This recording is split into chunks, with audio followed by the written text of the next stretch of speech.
Okay. Oh, wait. And we are live. What's going on? What's going on? What's going on? Greetings, greetings. Happy Juneteenth, everybody. Yes. Yes. I've been looking forward to this day, this discussion. What about you, ladies? Yes. Absolutely. A whole lot. I think we've been pondering this for quite some time. I just have to say, Quinn is over there looking like she stepped off the cover of Wakanda Daily.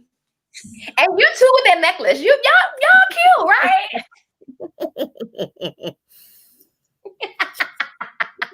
Might as well do it Wakanda forever. Let's do that. You can time bracelet. I think my parents got this made in Kenya. So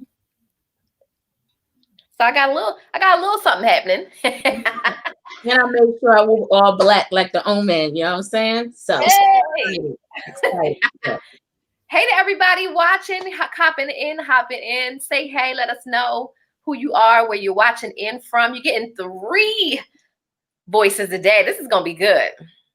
Okay. I'm gonna take a moment and share this out, guys.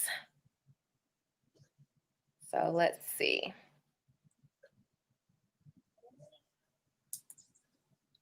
I'm gonna share this to my page, to my personal page. You're getting 3 voices a day. This is gonna be good. Okay, here we go. Okay, that was interesting. Let me put my volume down. All right. Okay, there we go. Now we're in 3 places. I'm also broadcasting this on YouTube for the folks who like to watch YouTube. All right. There we go. Okay. And listen, while we're taking a moment to share this out, we want to invite you guys to do so as well. I know that at least one Black entrepreneur in your timeline. Maybe you're the Black entrepreneur. Maybe there's someone in your timeline. Maybe someone is inspiring Black entrepreneur. And I promise you that the information we're going to share today is going to be amazing. Amazing. All right. So y'all, let's just hop into it, y'all. It's Juneteenth, free-ish, right? Yeah. I don't know about y'all, but like I feel like it has a different meaning, or it has a stronger significance today for me. Does it feel like that for you? Yes, absolutely. Yes. I have to admit, I didn't really know about the holiday years ago.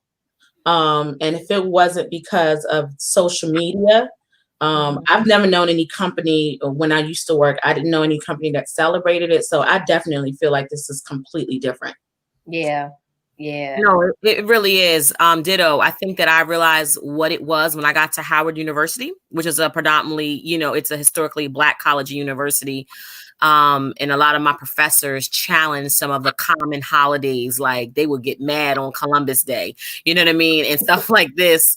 We were out, but there's a wokeness, if that's a word, that is happening right now. And pressures from society, pressures from employees are really causing people not just to have one Black board member, but to really put their money where their mouth is by celebrating a holiday that is long overdue.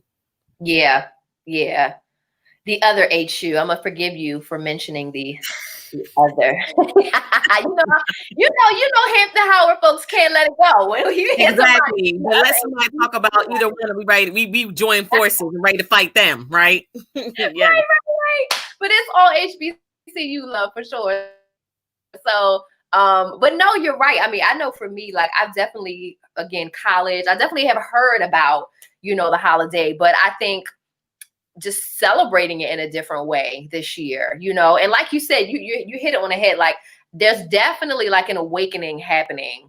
Not just amongst Black folks though, amongst all ethnicities. I think a lot of people are just beginning to see things in a way they have not before. Like so many people are off for like the first time this year, like a paid holiday. And so that's like some forward progression we have to acknowledge and celebrate, right? Absolutely. And I think now, and people are just calling people out now. Like it's not, racism, I don't feel like it's ever going away. It's all about progress.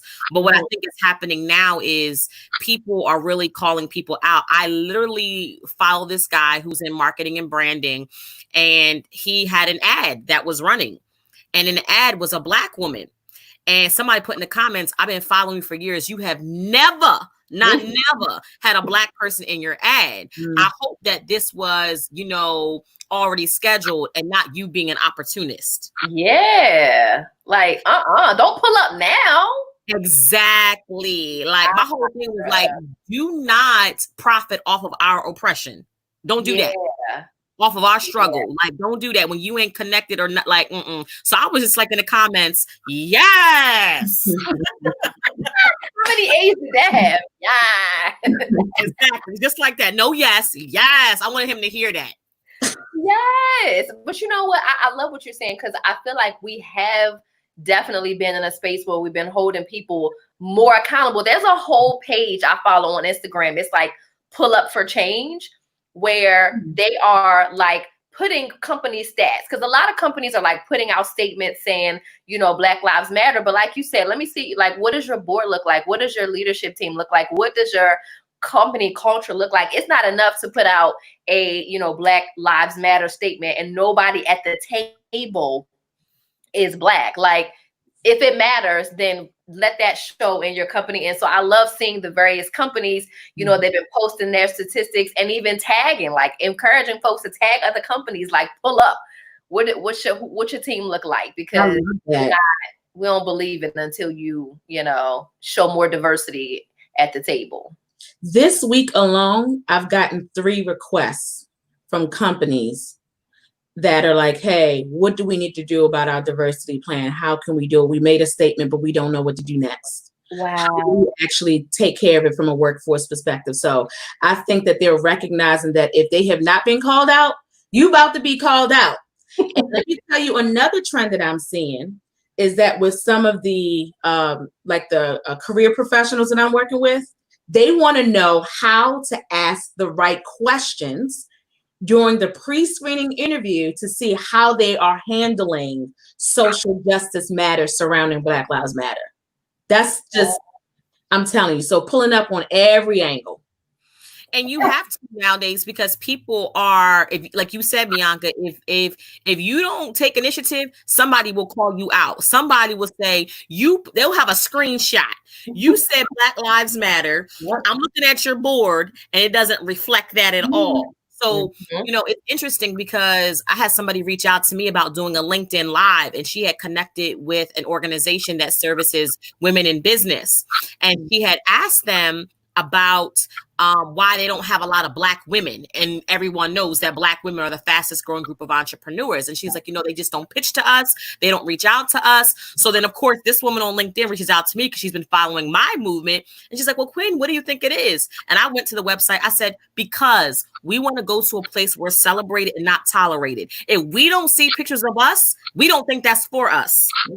Now, of course, can you talk about this? I'm like, sure. I mean, but it's deeper than that. It's not just you grabbing a stock photo of a Black woman off of Google and adding it to your marketing materials. It's about what you're doing when no other Black person's around. It's about having a conversation with you and all of your white counterparts, and they say something ignorant, derogatory, offensive, and you checking them. That's what it goes a little bit deeper. It's a starting point. It's not the final point, but that's how you begin to challenge things. Don't be, when it's convenient, when you have a Black friend, but when you're around all your white friends and that white friend got something to say about your Black friend and you don't say anything.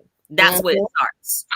I love it. I love it. This is so good, y'all. So let me ask you. So one of the things that, of course, we've been seeing so much today is everybody encouraging people to buy Black, right? Support Black entrepreneurs. I've seen already, by 8:00, I saw so many posts of people tagging companies and all of this.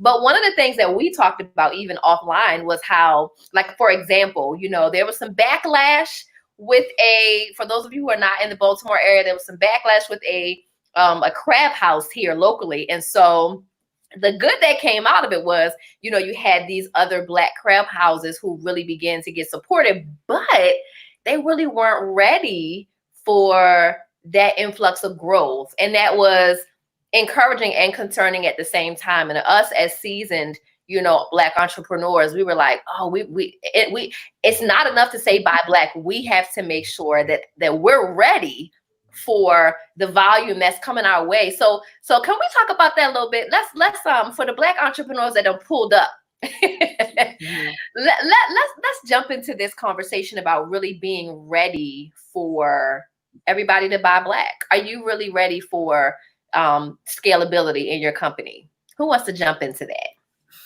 I could definitely start because one of the things about this movement that we're in is that everybody's chasing the bag. Mm-hmm. But in order to chase the bag, you have to be prepared for the bag. Yes. You know what I mean? You got to be prepared. How many hands do you have? You want millions, but your bank account don't go past $500,000. Do you even know that, right? Mm-hmm. So there are definitely some systems that I feel like entrepreneurs have to put in place. It's not enough to perfect your craft. You have to go beyond that and ensure that you have systems for your business to run with or without you. And I think that, and again, I'm still learning as well. I think it's going to be an ongoing evolution of that. But I think that that's the place that we have to be at. If we're really going to use our voice as Black entrepreneurs, as Black business women and men, we have to make sure that our systems are in place to say, hey, we're ready for you to come and support us. That's my friend right there. Y'all, this is how it is offline too, y'all. That's how we get. No, I agree 110%. And I'll be transparent. I personally am working on that right now. And a lot of times I think in our mind, we think we know when we're about to have a major harvest season. You pray for it, you want it, and you think that you know when it's about to happen. So in your mind, you think you have time to get ready, and you really don't. And I had, just to be fully transparent, some of that happened to me in regards to the opportunities. I've always wanted to be a speaker, and now they're coming left and right, and some of them are slipping through the cracks. So you know what I did? I need to find a virtual assistant who specializes in working with speakers. Yeah. So I went on LinkedIn and I typed in. So Bianca talked about, systems and structures, but also too, are you visible if someone's looking for you? You see what I'm saying? Because now we are looking for, whether it's Black detergent or Black whatever, you know what I mean? Or a virtual assistant who does this, because a virtual assistant just do some admin work might be different. I want someone who can handle calendars, speakers, all of that. So I'm just happy to make sure that, are you able to be found? When I put this in, one Black woman showed up. I put virtual assistant for speakers. One Black woman showed up out of all of the searches. Who do you think I selected? Wow. The person who looks like me. Exactly. So I'm going to go as far as what's happening is making sure that you're visible, so you're not the best kept secret, because there's someone out there who wants what you have to offer. And right now, if you are a Black person, you know what I mean, and you are showing up, you're going to get a little bit more attention now, because people are being intentional about finding people who don't look like them to add to their diversity and inclusion and, equity conversations, or to fill a quota. We might not want to be that, but it is what it is. And you still want to take advantage of that. So I agree to systems and structures. That's why I'm getting myself a virtual assistant who specializes in working with speakers, but also making sure that you are visible. So when someone's looking for what you have to offer, you can be found. And that could be by content you're producing, or even having SEO on the back of your site, or even some of these social profiles, by putting certain keywords that people would likely search, because we don't know that we need Bianca or Hennifer. Sorry. We don't know we need Hennifer Gant. We might know that we need HR services. And that's how we may look. We don't know that we need Tiffany Bethia. But if I look up, I'm a Christian entrepreneur who needs to grow, then I can find you. So making sure that you are Googleable or searchable or visible for people who are looking. Yeah, no, that's so good. And it's funny because, as I was listening to both of you talk, like, I just think, to be honest, as a people, well, let me say this. Next year will be 100 years since the bombing of Black Wall Street. That's very significant for us, because that's 100 years, not only of wealth that wasn't passed down, but that's a few generations of experience that hasn't been passed down as well. And honestly, when I go to, we talking real, right? When I go to conferences with our vanilla brothers and sisters, I remember when I went to CEO Space in 2013. It was my second year full time in my business, and I went to this event, and it was definitely God ordained, because it was like a $7,500 ticket, but I didn't pay that full thing. Like, it was a whole God thing. And I got in the room. Yeah, it's a $7,500 ticket. Yeah. We can stop right there, because yeah. But anyway, so we'll put that in the parking lot. So I probably saw 2 other Black people the whole weekend. And I always say probably, because I really don't.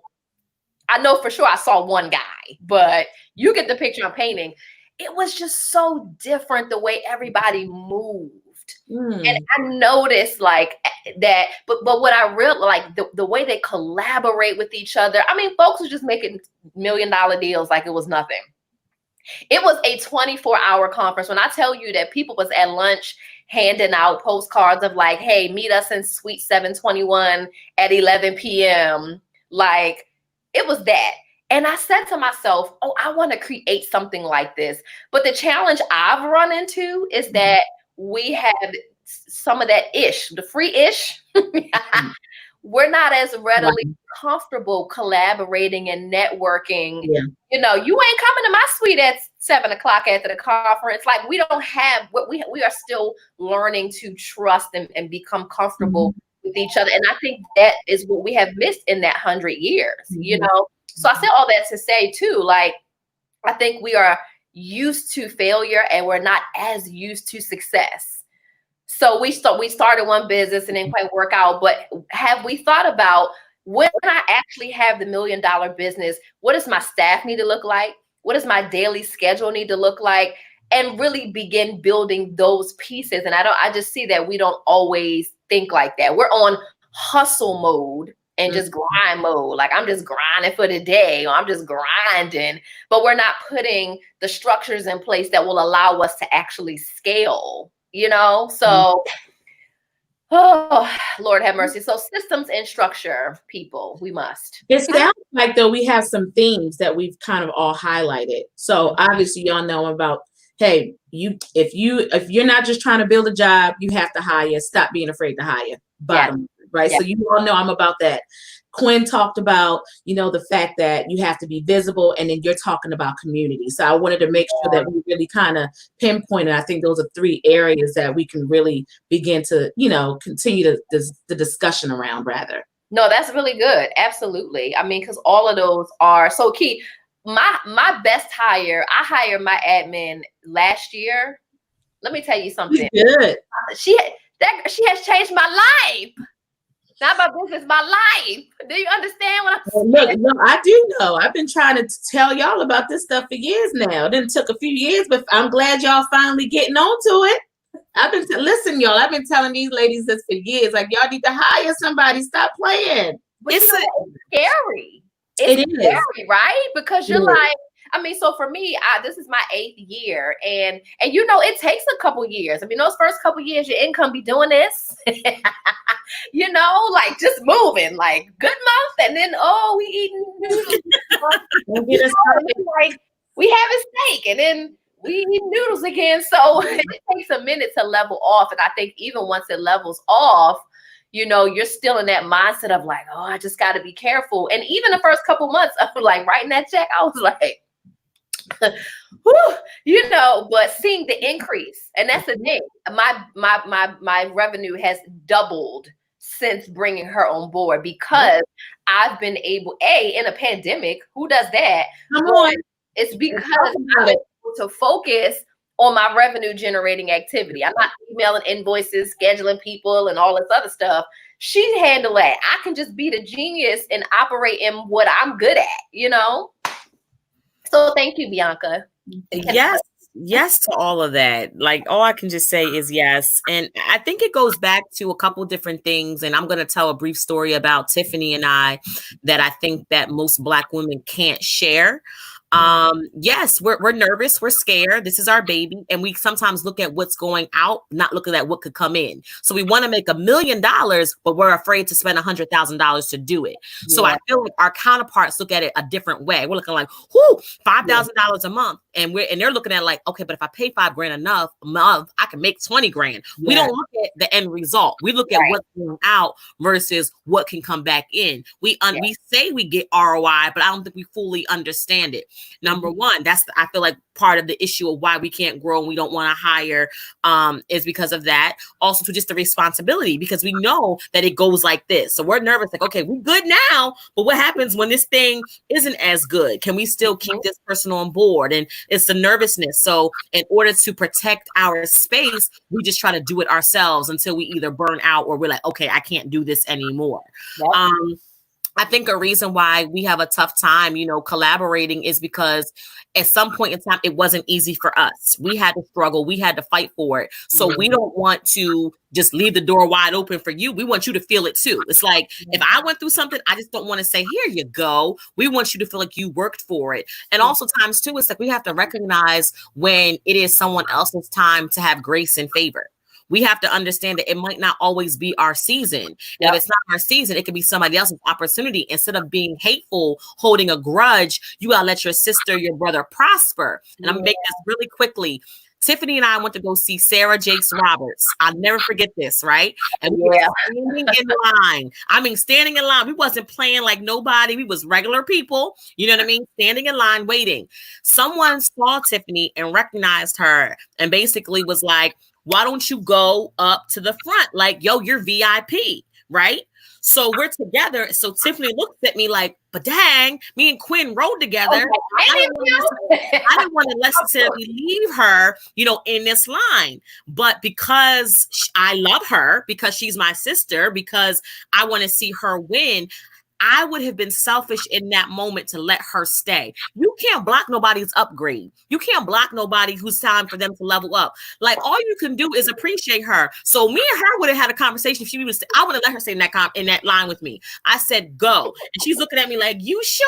And I'm like, if you don't go and get that VIP, you know what I mean? So if we had more sisterhoods like that, that was like, listen, this is your time. This is your favor. You better go ahead versus like, I can't believe her. How's she going to leave me back in this line? You know what I mean? We can't have that mentality. So if you see that there's a door open for someone, you are being selfish by not pushing them forward, even if they try to hold themselves back.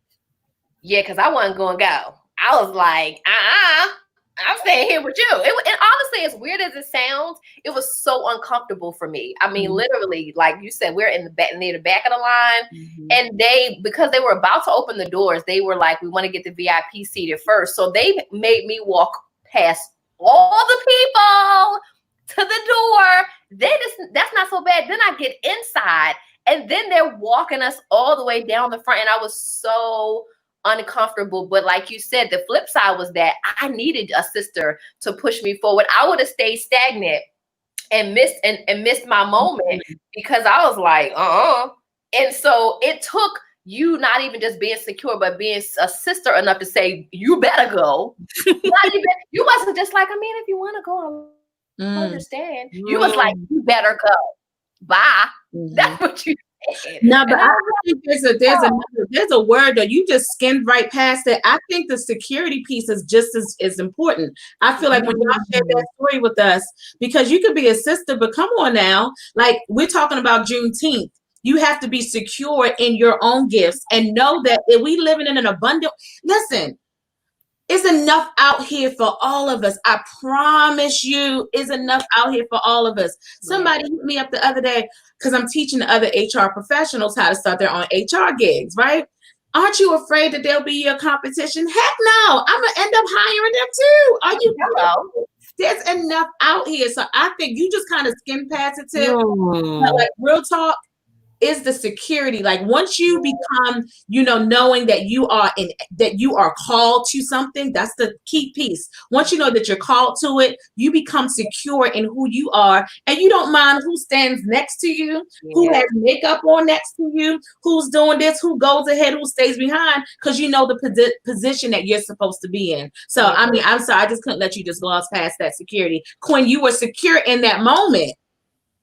And that's the reason why we can roll together, real talk. That's the reason why we can progress and even share our failures and all of that stuff. Because like, hey, yeah, listen, I don't got it all together. Because you're secure in it. And I think that's just a word for those of you that will be watching, especially when building community. If you are insecure, I had one of my really good girlfriends come to me and tell me that, like, listen, you were elevating at a point that I was uncomfortable with. And I appreciated her for telling me that. Wow, that's huge. You know, just to be like, yeah, like, all right, so we can't during the season, we can't be like this. Yeah. You know, until you get secure enough to be able to usher somebody else into their greatness. So, but you know, you just said a whole word and it made me think about another challenge that we have with Black entrepreneurship, which is like this succession planning. And that's just not even just entrepreneurship, just as a people. Because there has to be a level of security that says, I can groom up the next person. It's okay for me to share what I know. Like I've seen so many people try to tap into an industry or try to learn something.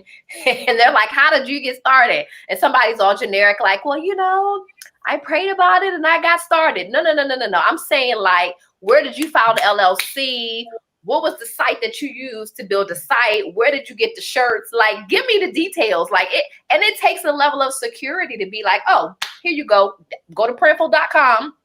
Okay, right. Yup. Then go to Fiverr, get this, because like you said, I understand that there's enough for all of us. And even generationally, we really need, you know, even us now to turn around and begin pulling up the next ones and saying, okay, here's what you do. Come on, we're going to get your LLC. We're going to get your business plan. This is how you hire. Here's a sample agreement. Here's some language. Here's what I use. And not just the generic, like, oh, you know, well, I got this degree and then I went to this conference. Like, no, I'm asking you, how did you start the thing? I'm trying to start the thing, you know, because we need that. I mean, and again, I see that so much with our counterparts where they are literally giving them all the things. Here's the template. Just put your stuff in there and start your LLC. But we're afraid to do that. We're like, oh, you know, because we're like afraid of being each other's competition. But why?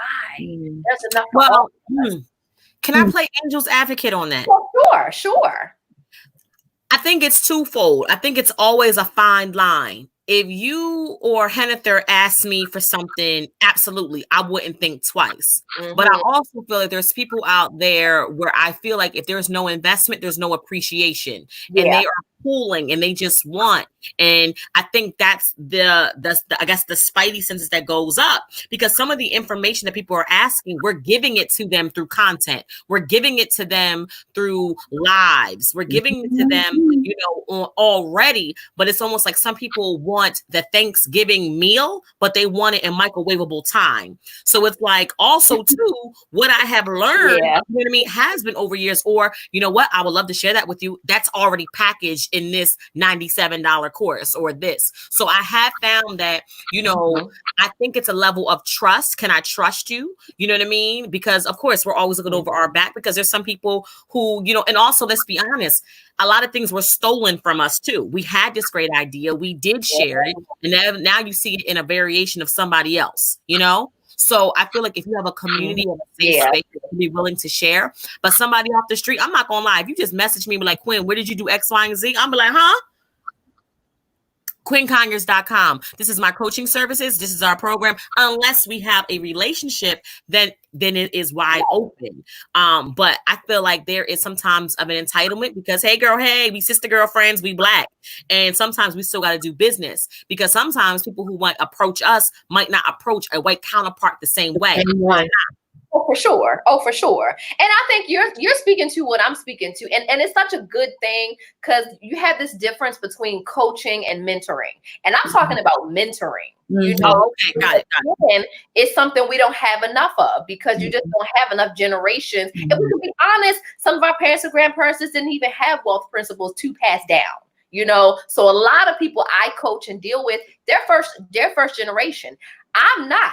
I'm third generation. My parents just bought them all, you know? And so I see things from a little bit of a different lens, even in their mentoring. And so I'm really more speaking to, like what you said. I know for me, when I am being mentored by someone and I pull up on them, like I see that you're going in a direction I like to go in. And they're like, sure, it's a mutual exchange. Oh, I got to serve. If you speaking somewhere, I'm coming to hold the coat. You know, like I have to invest, and it may not be financial. That tends to be more the coaching. It may be my time. I may be serving, which teaches a whole nother thing, that humility, that I'm coming to sit at your feet. And I may be my own boss over here, but over here, I'm coming to sit at your feet and invest. Because, and I say that because some things are taught and some things are caught. Yeah. And so you can teach. So the taught things I can get from the workshop. I can get that from the e-course. Yeah. I can't get the caught things. When I started hanging around millionaires, I remember in 2011 was the first time I got a millionaire like in my cell phone, right? When I started to hang around them, there's some stuff that you get that's not in the workshop. This is not in the content. This is the being of who you are, of how you move in the world. That's not in the workshop. And so we have to balance it in our community where, yes, go to the course, get the degree, do all of that. But there's some mentoring that's needed, that you just gonna see how I move as a millionaire mom. Like, and again, using my own mom, I look at how this woman owns $1 million properties, but cooks. Like, I know folks that's not as busy, and it's not a shade thing. It's just it's just what it is, who can't balance like cooking for the family, keeping the house clean, and running the thing. But I saw that, you know, and that's not a workshop thing. That's a caught thing, you know. And so we need some of that too. We need some folks who can pull up and say, all right, this how you run the $1 million thing and keep your husband happy and keep the house clean and keep the kids fed and pray. We need some people. That's a different thing. You know what I'm saying? So that's what I'm saying, is that we need people who can be honest enough to say, this is how I do all that. Yep. Some of that is not in the workshop. Some of that's in the relationship building. And for our counterparts, it's happening on the golf course. It's happening at the country club. And we need to create spaces where we can say, seriously though, how you doing all this? Because I'm struggling. I don't know how to do all this, you know? So I think that's what I mean. So I think you share some valid points as well. Yeah. She freeze? Oh, okay. Am I freezing up again? Jesus. No, you're good. You're good. Okay. Sometimes technology don't want to let you be great. Lord Jesus. Anything you guys think we have not touched on that you guys want to jump in and I mean, I didn't know if I know you're big on this, Tiff. I know you and I really both is just making sure there's some practical things that people could do to walk away with, you know, so maybe that's something that we could share, something practical. Sure. I'm sorry? No, I say, yeah, sure. That's it. It's probably me. Probably me. Yeah. So, but yeah, I think, you know, from my perspective, just again, just because of the core of who I am, I see the potential and greatness in people a lot faster than sometimes they can see it in themselves. Yeah. So, you know, with Juneteenth, we're celebrating each other. I think this is a phenomenal time in the world to be Black. Yeah. What a great time to wake up Black. But as we say what and declare what we want, let's just make sure that we are being prepared for what we want, especially those of us that are business owners, that are entrepreneurs. So some basic things that I have heard from my other business counterparts that look like me and don't look like me, some basic things that I'm hearing that we just don't have together is, of course, getting your procedures, your policies, internal policies together is key. If it's not duplicatable, you are building another job, period. Right?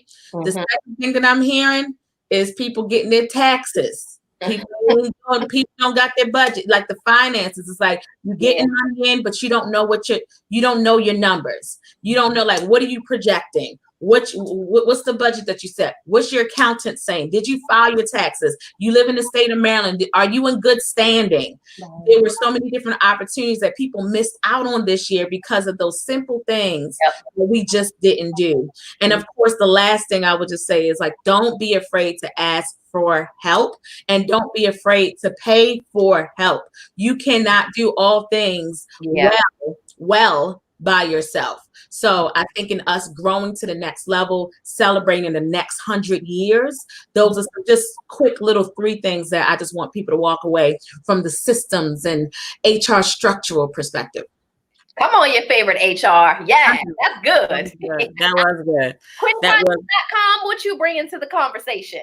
I think that right now, either takeaways or action items is just to be intentional.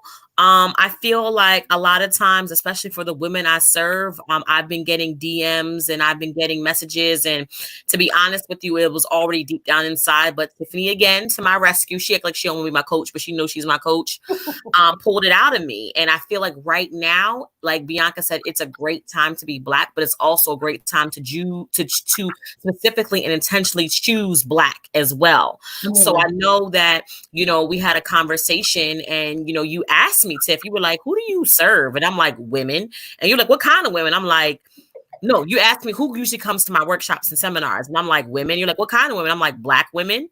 And she was like, well, why don't you intentionally serve them and intentionally serve them? I'm like, why don't I have to? I'm Black. I'm a woman. They can see that. And then you said there's something about being chosen. And that resonated with me. Ooh, and I remember saying it. My response was to that, I don't want to limit myself. True. I said, I don't want to limit myself. And then I thought about it. You know how you got to check your own self? And I said, wait a minute, right? Black women are not a limitation. At the end of the day, I am where I am now, and people are definitely seeing me at my breakthrough and have no idea what my been through was. But it was because of Black women, specifically AKAs, Deltas, Zetas, and SG Rows, that I was able to build a 6-figure bag business. Yep. So I was already serving Black women. Mm-hmm. So it took Tiffany kind of reminding me of that. And when she said that, it took me a little bit to let it marinate. And that's when I decided to super serve Black women in business. And that's how Speak Black Woman was birthed and born. But I'm telling you, because so many people say, oh my gosh, you're so bold. I love how you were choosing and shouting out Black women. And slowly but surely, they wanted to. So my challenge and my charge to everyone in this season right now is to intentionally choose who you want to serve that makes you happy. Don't get caught up in the politics. Don't get caught up in what corporate or if this title going to be offensive. They don't care about us like that. Why do we care so much about what they think? So if you want to choose and serve Black women, you want to choose and serve Black people or Black men, do it. And do it with grace, do it with smile, and do it with excellence. Yeah. I was like, you want to talk to Keisha? Go ahead and talk to Keisha. That's your boo. I'm out here sitting here playing, talking to Molly, and I know I want to talk to Monique. I'm not doing this no more. Did she say super serve though? Like super size? She said she wants to serve. I just want to make sure that everybody caught that. Thank you very much. I love it. This has been so good. I feel like we have to do this again one day. But I think my thing is, I'm always thinking generationally. And I think sometimes that comes from the word because you notice that like God always set things up for many generations. And that's an area that we are working through now. We had that at home, but when we got here, we lost that. And so, we look at our counterparts and they're making decisions for their grandchildren and their great grandchildren. And so I think that's what I would say as an action item is, get a vision that's beyond when you pass away.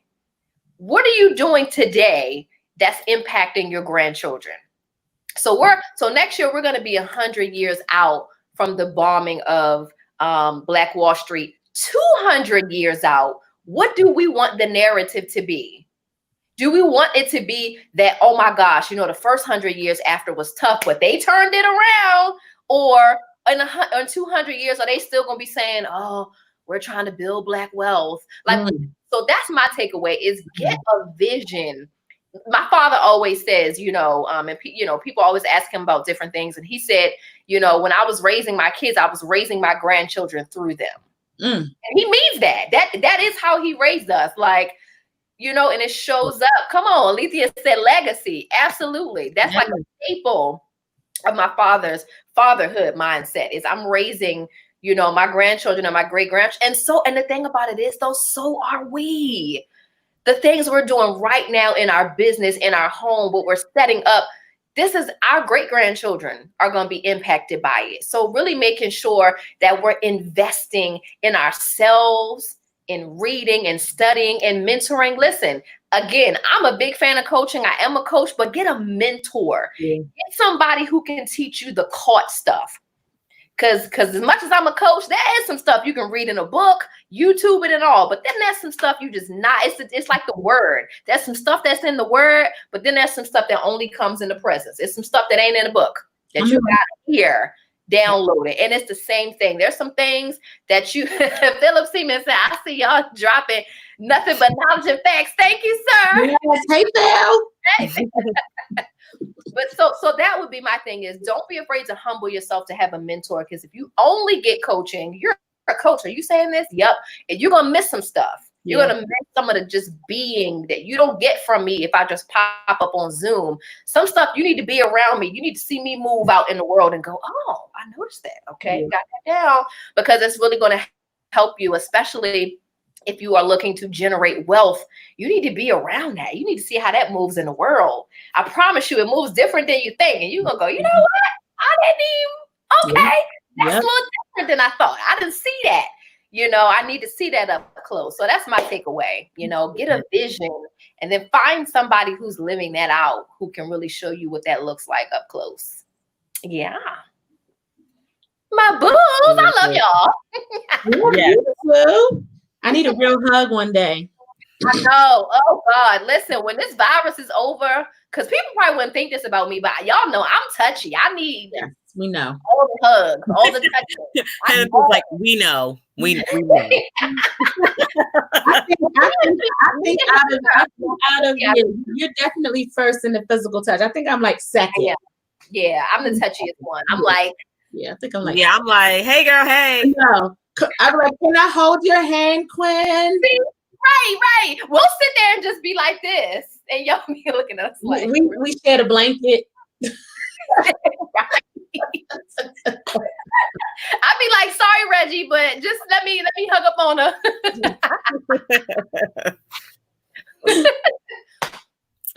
Oh, this was good. Oh my God, this has been so good. How are you guys celebrating Juneteenth? What are you guys doing today?